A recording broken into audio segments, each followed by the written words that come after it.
ukudlulisa lokhu kunini ukuthi ngisho ungafunda kanjani kodwa ngaphandle kwenhlonipho awilutho.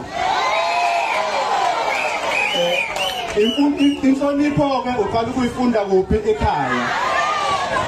So abazali bami laba abangizalayo abangikhulisile njengoba ningibona ngingaka okuthe noma sekuvela leli thuba lokuthi wathi 17 kufanele sibe nokhansela esizomvotela kwawumphakathi ongibizayo oza kumina ngingababala nje noma ngize ngibize ngamagama njengamanje abantu abangibiza bathi Mkhwanazi fana kaMkhwanazi ngoba sekunje sicela ukuthi uyongenela nawe lo yakhe lolu khetho lolu okushuthi angivesananga nje ngayibeka kulento so ngibizwe umphakathi ukuthi uyabona indlela mhlambe engihamba ngayo endleleni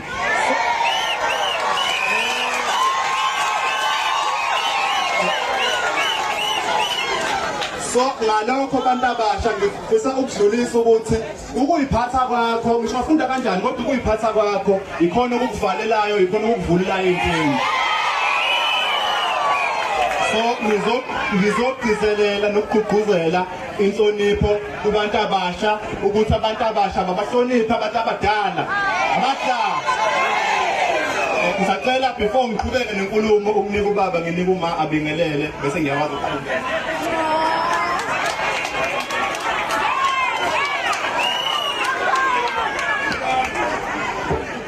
Amandla awethu siyabonga kunina nonke ungathi inkosi nganibusisa nanoma senihamba inkosi inivikele nanoma sekuvota futhi inkosi inivele nasemakhaya enu konke nikufisayo ukuphumelela.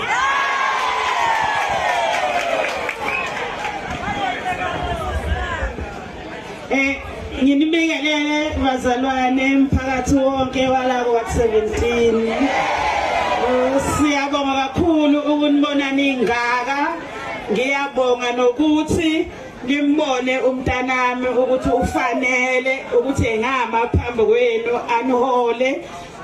Ngolesithathu sesicela niqhubekeke nento yenu eniqalile kuze bese gcineni kuze uzoniphatha